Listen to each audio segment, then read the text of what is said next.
இல்ல உங்க கம்பெனி நீங்க நினைக்கிற மாதிரி தொழில் பண்ணி அந்த தொழில லாபத்தை எடுத்து உங்களுக்கு கொடுக்குறாங்க, அதெல்லாம் இல்ல. போய் அப்படி பண்ணியிருந்தாங்கன்னா ஜிஎஸ்டி கட்டி இருக்கணும். ஜிஎஸ்டி கட்ட கிடையாது. உங்களுக்கு ஆளு கீழே சேர்த்துறாங்க பாத்தீங்களா, அந்த காசை எடுத்து தான் திருப்பி கொடுக்குறாங்க. நான் புகார் மட்டும்தான் கொடுத்தேன். வழக்கு போட்டிருக்கிறது வந்து காவல்துறையே சுவமோட்டோவா தன்னிச்சையா வந்து வழக்கு போட்டிருக்காங்க. காவல்துறை அந்த கேஸ் அப்படியே இருக்கு. காவல்துறை அத்தனை அதிகாரிகளுக்கும் தெரியுது மோசடின்ட்டு. ஜிஎஸ்டி சிஜிஎஸ்டி எல்லா அதிகாரிகளுக்கும் தெரியுது மோசடி. நீங்க சொல்றது நான் ஏற்கிறேன். ஜூன் 4 வரைக்கும் நம்ம பார்ப்போம். பணம் வந்துருச்சுன்னா மறுபடியும் நான் உங்களை கான்டாக்ட் பண்றேன். ஓகேங்களா?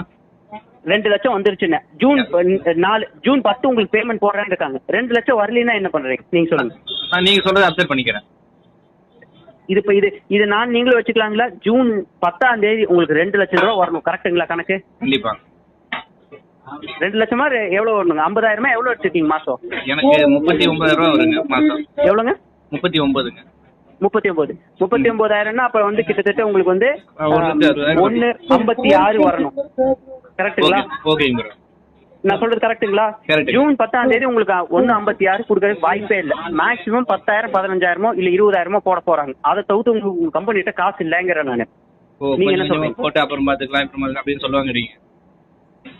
பிரதர், உங்க ஹிஸ்டரியே எங்களுக்கு தெரியும். அப்ப நாங்க சொல்றோம் அப்படி ஜூன் 10 உங்களுக்கு ஜூன் 4 உங்களுக்கு பேமெண்ட் ரிலீஸ் பண்றாங்க. நான் சொல்ல ஜூன் 10 மட்டும் நம்ம வச்சுக்குவோம். 1,56 உங்களுக்கு வந்து கொடுக்கல அப்படின்னா நீங்க என்ன பண்ணலாம்னு சொல்றீங்க? நான் உங்ககிட்ட வரேங்க. நான் உங்களுக்கே கால் பண்றேன். கால் பண்ணி என்ன பிரயோஜனங்க? அடுத்து நீங்க சொல்றது வந்து உண்மை நான் நினைக்கிறேங்க. நீங்க சொல்றது ஓகே. ஓ, அப்ப நீங்க சாமிக்காக தான் நான் வாழ்ந்துட்டு இருக்குன்னு நினைக்கிறீங்களா?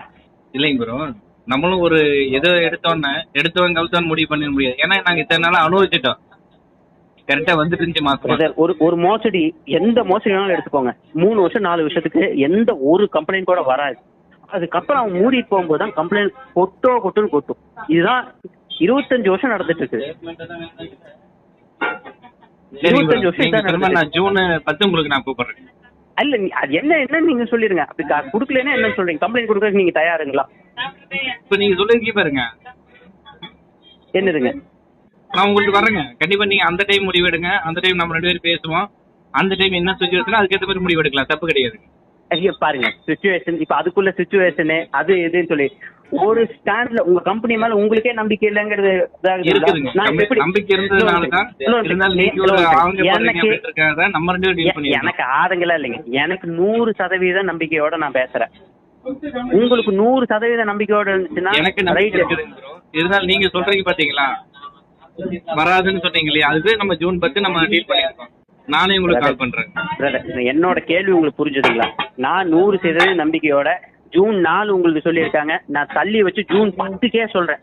உங்களுக்கு வர வேண்டிய 1,39,000 வராது அப்படின்னு நான் உறுதியா சொல்றேன். 1,56,000 வந்துரும். எனக்கு நம்பிக்கை இருக்குது.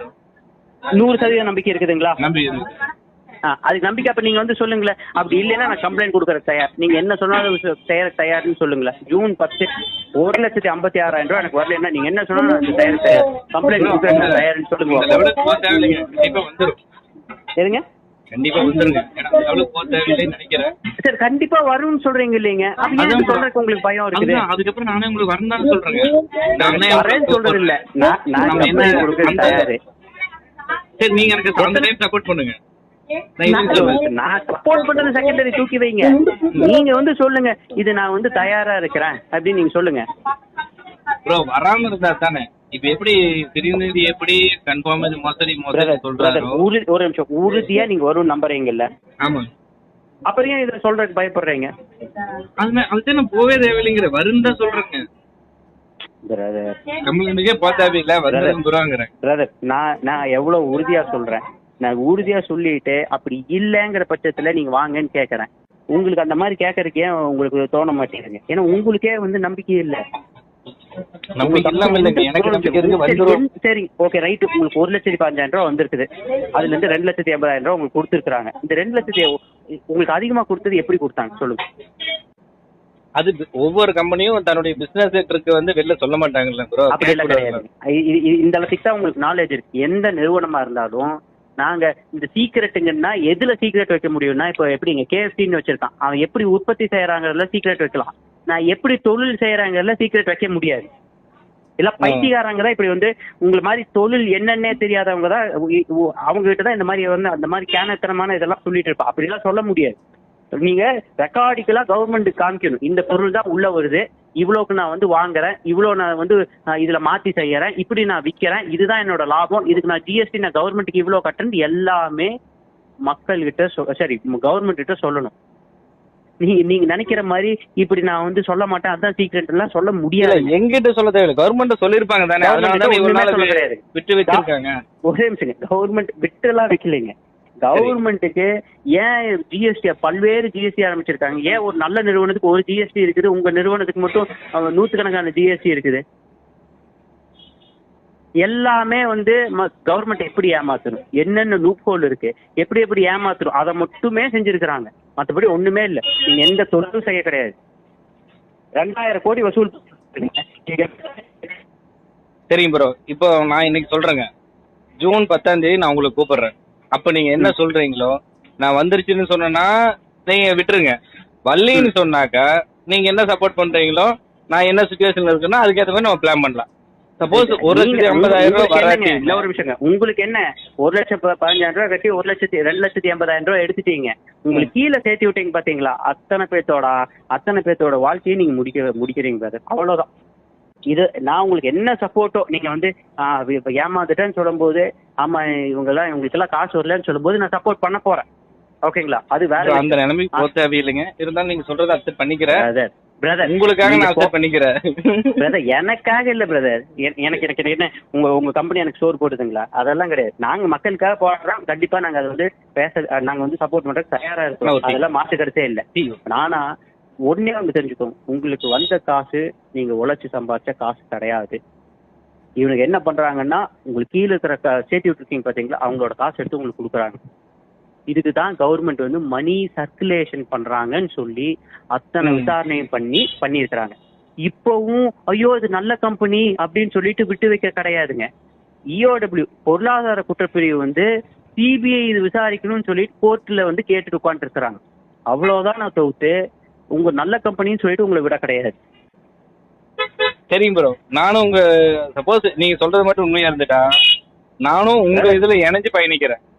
அது எந்த இடத்துல எந்த இது வந்தாலும் சரி. எங்களுதுல இணையெல்லாம் வேணாங்க, இதுதான் உண்மை.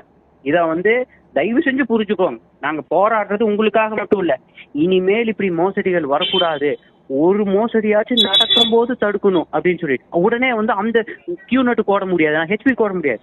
இது எடுத்தாச்சு, இந்த கேஸை எடுத்தாச்சு. அப்ப இதை நான் முடிச்சு அப்படி பார்த்தோம்னா டாஸ்மார்க் லைவ்ல தானே இருக்கு, அதை பண்ணலாம்ல பிரதர். உங்களுக்கு இது வந்து கவர்மெண்டோட கொள்கை முடிவுன்னா நம்ம மாற்ற முடியாது. கொஞ்சமாச்சும் நீங்க புரிஞ்சுக்கணும். இது பைத்தியக்காரங்க. நான் அப்படி சொல்ல வரல, நீங்க டாஸ்மார்க் ஒளின்னு சொல்ல வேண்டாம், கள்ளுக்கடை திறன்னு சொல்லி இது பண்ணலாம்ல பிரதர். இதெல்லாம் நம்ம கொள்கை முடிவு வேற. ஒரு அரசியல்வாதியா நான் ஒரு மாவட்ட செயலாளர் நாங்க எடுக்க வேண்டிய ஸ்டெப் வேற. இது கொள்கை முடிவு, இது அரசோட கொள்கை முடிவுலாம் நம்ம ஒண்ணும் பண்ண முடியாது. கொஞ்சமாச்சும் புரிஞ்சுக்கணும். இது அரசியல் புரிஞ்சுக்கிட்டு நம்ம சட்டத்திட்டம் எப்படி இருக்குன்னு புரிஞ்சுட்டாதான் இது பண்ண முடியும். நீங்க மோசடி, நாங்க பல்வேறு மோசடியை தடுத்திருக்கோம். பாருங்க, போன வருஷம் அந்த மாடர்ன் மாமி மோசடி, இதே மாதிரிதான் என்னோட புகார் மேலதான் இப்ப அத்தனை பேர் காப்பாற்றப்பட்டிருக்காங்க. அத்தனை பேர்த்தோட காசு வந்து ரிட்டர்ன் கிடைக்க போகுது. ஓகேங்களாங்க, அதுல நான் போட்ட பதிவுக்குள்ள எல்லாம் எத்தனை பேர் தேங்க்யூ, உங்களை கடவுள் மாதிரி பாக்குறேன்ட்டு எனக்கு அத்தனை பேர் மெசேஜ் அனுப்பிச்சிருப்பாங்க. ஓகேங்களாங்க, இதுவும் நீங்க பாத்துக்கோங்க. முதல் நான் தொடங்கும் போது எத்தனை பேர் என்ன திட்டிட்டு இருந்தீங்க, இப்ப அப்படியே மாறி இருக்குங்களா? இந்த கேஸ் முடியும் போது அத்தனை பேர் என்னை பாராட்டுவீங்க. அப்படி நடந்துச்சுன்னா நல்லதுங்க. நீங்க பாருங்க, ஜூன் 10 நான் இன்னும் 1 மாசம் தானே, 1 மாசம் 5 நாள் தானே இருக்குது. நான் உறுதியா சொல்றேன் உங்களுக்கு வராதுன்னு சொல்லிட்டு உறுதியா இருக்கேன் சார். சரிங்க ப்ரோ, சரிங்க. இப்ப நான் ஒரு 10,000 வெறும் 10,000 கணக்கு போட்டா உங்களுக்கு 800 கோடி தேவை. நீங்க சொல்ற 1,80,000 ரூபாய்க்கு உங்க கம்பெனிக்கு எவ்வளவு காசு வேணுங்க? அதெல்லாம் இல்லைங்க. நீங்க மொத்தமா கலெக்ட் பண்ணி வைக்கிறதே 2,000 கோடி தான். அப்ப எப்படி காசு கொடுப்பாங்க? எப்படி பிரதர்? வாய்ப்பே இல்லை. எழுதி வச்சுக்கோங்க. ஜூன் 10 நீங்க கூப்பிட்டு என்கிட்ட சொல்லுவீங்க. நீங்க சொல்றது எனக்கு இப்ப கொஞ்சம் புரியுது. அப்பவும் நீங்க வந்து இந்த கம்பெனிக்கு வந்து இப்ப கொடுத்துட்டாங்க, இன்னும் 10 நாள்ல கொடுக்க போறேன்னு சொல்லியிருக்காங்க, அடுத்த இதுல பேமெண்ட் பண்ணிடுவாங்கன்ட்டு பேசப்பதான் போறீங்க. அதையும் நான் பார்க்க தான் போறேன். இது எழுதி வச்சுக்கோங்க. நான் இன்னைக்கே இது எல்லாமே சொல்றேன். 1 மாசம் 5 நாளைக்கு முன்னாடி இது எல்லாமே சொல்லிட்டு ஞாபகம் வச்சுக்கோங்க. சரிங்க ப்ரோ, சரிங்க. கண்டிப்பா கால் பண்றேன். நன்றி.